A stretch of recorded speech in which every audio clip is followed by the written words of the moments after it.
اعوذ باللہ من الشیطان الرجیم بسم اللہ الرحمن الرحیم اللہم صلی علی محمد وعلی آل محمد کما صلیت علی ابراہیم وعلی آل ابراہیم انکا حمید مجید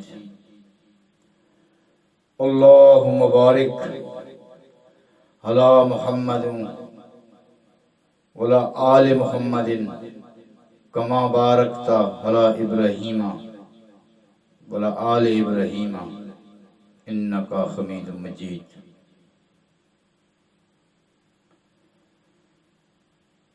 ناظرین،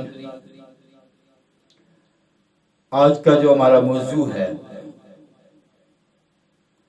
کیونکہ ربیع الاول کا مہینہ ہے اور ہم نے کل عہد کیا تھا کہ ربیع الاول کے مہینے میں ہم سیرت پہ بات کریں گے۔ اگر ہم تھوڑی تھوڑی باتیں بھی سیرت کی روز سیکھیں گے تو اللہ کرے گا، اللہ ہماری مدد کرے گا اور ہم سیرت کے بہت سے پہلو جو ہیں وہ ہم سیکھ جائیں گے، ہمارے علم میں آ جائیں گے۔ تو آج کا جو موضوع ہے وہ ہے نبی اکرم صلی اللہ علیہ وسلم وصیت سیاستدان و حکمران۔ اپنے موضوع سے پہلے میں بھی اور آپ بھی اس چیز کا عہد کریں کہ ہم اس مہینے میں، ربیع الاول کے مہینے میں، ہر نماز کے بعد مختصر درود 100 مرتبہ پڑھیں گے، یعنی نبی اکرم صلی اللہ علیہ وسلم پہ درود بھیجیں گے۔ مختصر درودوں میں صلی اللہ علیہ وآلہ وسلم ہے، اللہم صلی علی محمد النبی الامی وعلی آلہ وسلم ہے۔ بعض مساجد میں عشاء کی نماز کے بعد انہوں نے ریٹھے رکھے ہوتے ہیں اور وہ آ کے نمازیوں کے سامنے پھینک دیتے ہیں اور نمازی اس پہ مختصر درود پڑھتے ہیں، اور وہ ان کی پکی روٹین ہے۔ جیسا کہ میں ایک دفعہ قیام پذیر تھا لاہور میں، رائے بینڈ روڈ پہ چمرو پور میں، تو قاری نسیم صاحب، مفتی و قاری و علامہ نسیم صاحب کو اللہ خوش رکھے، انہوں نے اپنی مسجد میں یہ روٹین بنائی ہوئی تھی کہ وہ عشاء کی نماز کے بعد بلا ناغہ ریٹھے پھینک دیتے تھے اور لوگ اس پہ مختصر درود پڑھتے تھے۔ اس طرح لوگوں کی عادت بن گئی تھی۔ اگر ہم بھی ربیع الاول میں ہر نماز کے بعد درود پڑھیں تو اللہ کرے گا ایک تو شیطان بھاگ جائے گا۔ پہلے تو شیطان روکتا ہے کہ جی وہ آپ کے 5-7 منٹ لگ جائیں گے، آپ کی دکان خراب ہو جائے گی، گاہک چلے جائیں گے، دفتر میں کام رہ جائے گا، ذمہ داری میں وہ فصل خراب ہو جائے گی۔ یہ شیطان کے وسوسے ہوتے ہیں۔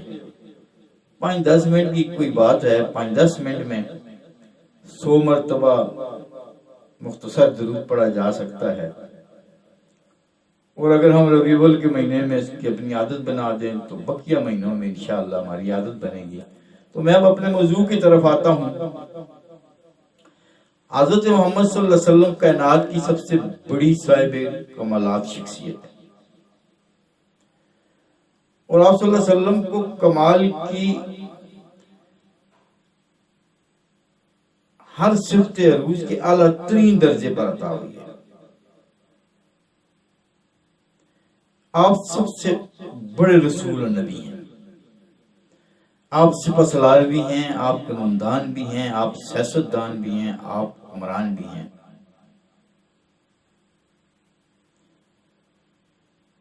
یعنی سارے سیرت کے سارے پہلو موجود ہیں۔ ہمیں اپنی معاشرتی زندگی میں کوئی ایسا پہلو نہیں نظر آتا کہ جو نبی اکرم صلی اللہ علیہ وسلم کی ذات میں موجود نہ ہو، جو پہلو نبی اکرم صلی اللہ علیہ وسلم کی ذات میں نہ ہو۔ لیکن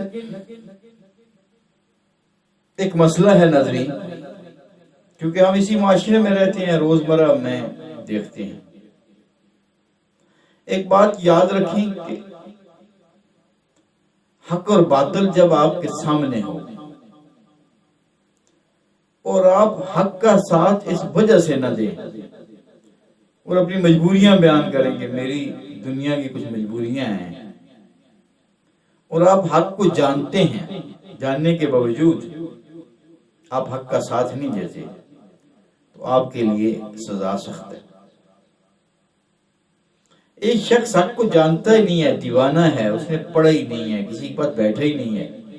اب دیوانوں پہ تو نماز بھی فرض نہیں ہے، نماز بھی تو اس وقت فرض ہوتی ہے جب بندہ ہوش میں ہوتا ہے۔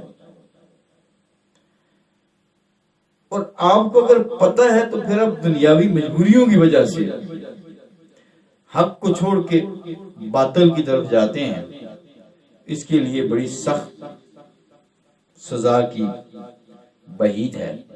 اللہ ہمیں اس سے محفوظ رکھے اور حق کا ساتھ دینے کی توفیق عطا فرمائے۔ ہم آج کے اپنے موضوع کی طرف آتے ہیں کہ اسلامی ریاست اور حکومت کے فرائض اور حقوق کی جو وضاحت ہے، جناب رسول اللہ صلی اللہ علیہ وسلم نے اسلام کے سیاسی نظام کا تعارف بخاری شریف کی ایک روایت کے مطابق اس طرح کرایا ہے کہ بنی اسرائیل میں سیاست اور حکومت کے فرائض انبیاء کرام علیہ السلام سر انجام دیتے تھے۔ ایک نبی چلا جاتا تھا تو اس کی جگہ دوسرا نبی آ جاتا تھا، یعنی سیاست اور حکومت کی بنیاد وہی اللہ پر تھی، اللہ کی طرف سے۔ لیکن میرے بعد نبوت کا دروازہ بند ہو گیا ہے اور کوئی نیا نبی اب نہیں آئے گا، اس لیے میرے بعد سیاست اور حکومت کا نظام خلفاء کے سپرد ہوگا۔ چنانچہ رسول اکرم صلی اللہ علیہ وسلم کے بعد خلافت کا یہ نظام قائم ہوا اور مسلمانوں کی ریاست اور حکومت کی بنیاد بنا۔ اسلامی خلافت کا سادہ سا مفہوم یہ ہے، اس میں کوئی اتنی مشکل بات نہیں ہے، کہ قرآن و سنت کی تعلیمات کی روشنی میں ملک کا نظام چلایا جائے۔ اور ہمارا ملک پاکستان تو بنا ہی لا الہ الا اللہ محمد رسول اللہ کے نام پہ، اور امت مسلمہ کے اجتماعی امور سے نظام دیے جائیں، جیسا کہ خلفائے راشدین اور ان کے بعد خلفائے کرام کرتے رہے ہیں۔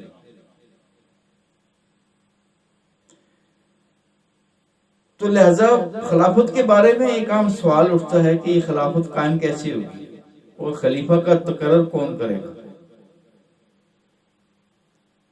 اس کے لیے ہم سب سے پہلی مثال حضرت ابوبکر صدیق رضی اللہ تعالی عنہ کا حوالہ دیتے ہیں کہ نبی اکرم صلی اللہ علیہ وسلم کے بعد وہ اسلامی ریاست اور حکومت کے سربراہ کے منصب پر فائز ہوئے تھے۔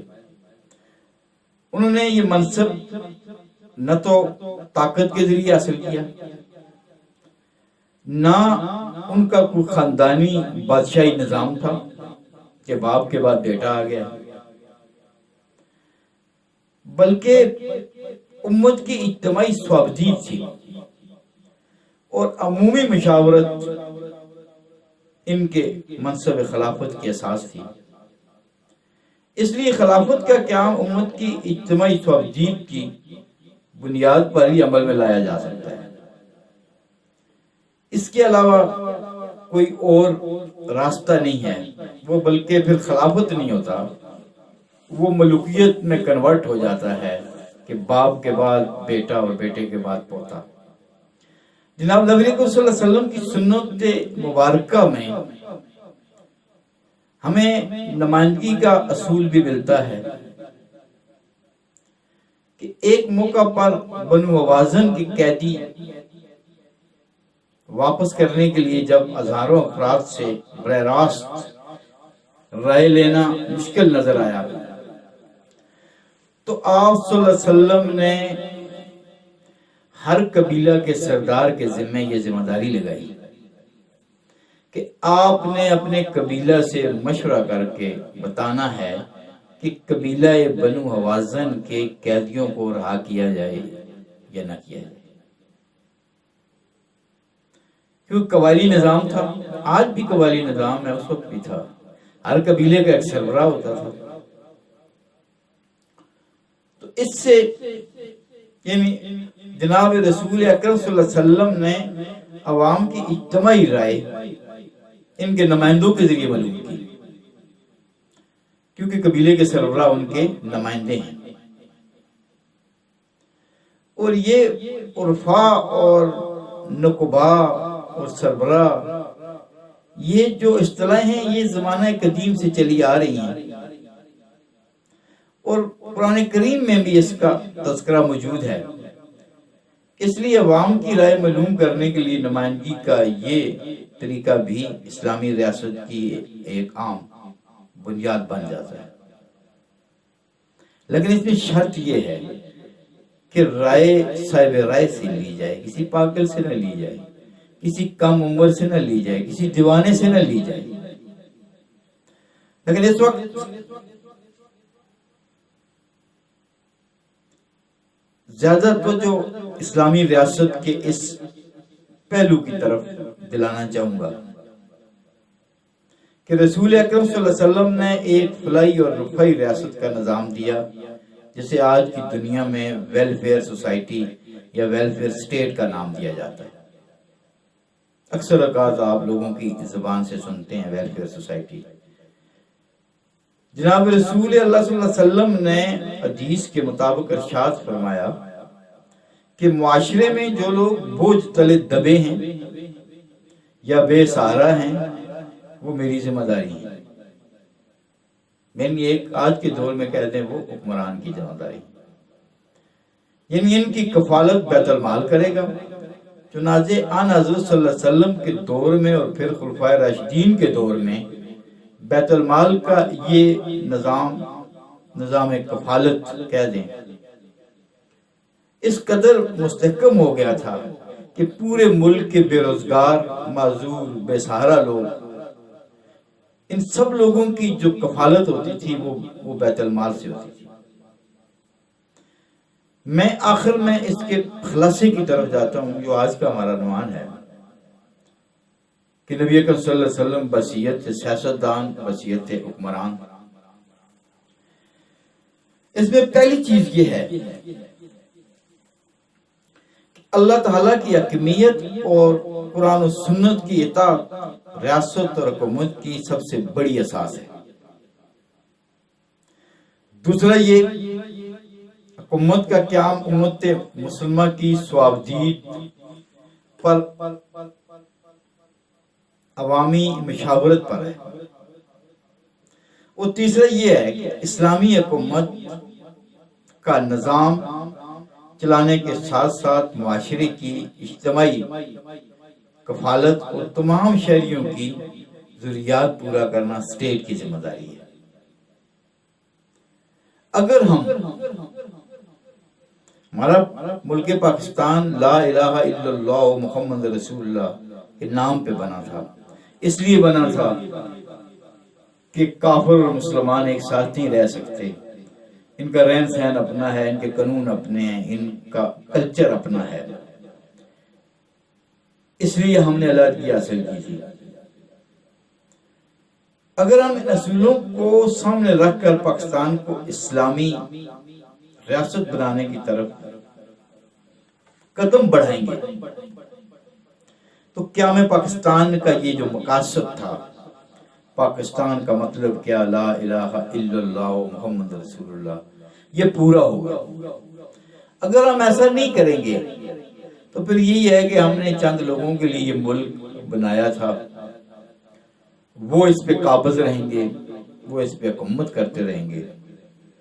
ہمارا فرض ہے، اللہ تعالیٰ بھی ہمیں پتہ نہیں کتنی لمبی زندگی ہے، مختصر ہے، یہ تو اللہ ہی بہتر جانتا ہے، لیکن اللہ تعالیٰ ہم سے ہی پوچھے گا کہ لوگوں تک میرا پیغام، میرے نبی کا پیغام آپ نے پہنچایا ہے یا نہیں پہنچایا ہے۔ مجھ سے نہیں، سب سے پوچھا جائے گا۔ جو کوئی بھی ذمہ دار ہے، جس کے پاس بھی تھوڑا بہت علم ہے، ہماری طرح ایک محدود سا علم، کیونکہ ہم عالم نہیں ہیں، فاضل نہیں ہیں، وہ اتنے زیادہ پڑھے لکھے لوگ نہیں ہیں۔ یہ ہم سب کا فرض ہے کہ لوگوں کو بتانا، اس لیے کہ ہم اپنی جان چھڑا رہے ہیں۔ اللہ جب ہمیں روز قیامت پوچھے گا کہ میرا پیغام، میرے نبی کی سنت، میرے نبی کی حکمت کیا لوگوں تک پہنچائی تھی، تو کم از کم ہمارے پاس کچھ نہ کچھ بہانہ ہو کہ ہم لوگوں تک پہنچائی تھی۔ باقی فیصلہ آپ کے ہاتھ میں ہے۔ آپ نے کلمہ پڑھا ہوا ہے، مسلمان ہیں، آپ یقین کریں سنت پہ عمل کر کے آپ کی کسی چیز کی کمی نہیں آئے گی۔ ویسے نمازیں اور کلمے اور باقی ساری چیزیں تو آپ جائیں، انڈیا میں چلے جائیں، امریکہ میں چلے جائیں، یورپ میں، غیر مسلم ملکوں میں چلے جائیں، تو وہاں آپ کو بڑی بہترین مساجد نظر آئیں گی، لوگ وہاں نمازیں پڑھ رہے ہوں گے۔ لیکن کبھی بھی امریکہ کی ریاست کے جو قانون ہیں وہ آپ کو کوئی بھی اسلامی نہیں بنانے دے گا۔ وہ آپ کو کبھی بھی یہ نہیں کہے گا کہ ہمارے جج کے ہاتھ میں یہ کتاب ہو اور ہمارا صرف اسلار جو ہے وہ گھوڑے کی پیٹھ پہ رہے، ایسا نہیں ہوگا۔ نمازوں کی اجازت تو ہمیں ہر جگہ ہے، دنیا میں کوئی کسی کو نہیں روکتا ہے نماز پڑھنے سے، روزہ رکھنے سے نہیں روکتا ہے، حج کرنے سے نہیں روکتا ہے۔ یہ جتنی بھی عبادات ہیں دنیا میں مسلمانوں کو کوئی نہیں روک سکتا ہے ان کاموں سے۔ اصل مسئلہ تو معاملات ہیں، اسٹیٹ ہے، حکومت ہے۔ تو ہم 72 سال گزر گئے ہیں، جو ہمارا مقصد تھا وہ ہم نے پورا نہیں کیا۔ ہم اس مقصد کو پورا کرنے کے لیے جدوجہد کر رہے ہیں۔ آپ سب سے بھی دعا کی اپیل ہے کہ آپ ہمارا ساتھ دیں، اس جدوجہد میں آپ ہمارا ساتھ دیں۔ دنیا میں اگر آپ کو کچھ سکھ چین نہ ملا تو یقیناً یہ آپ کے لیے آخرت کا ذخیرہ ہے۔ وَمَا عَلَيْنَا إِلَّا الْبَلَاغُ الْمُبِينُ۔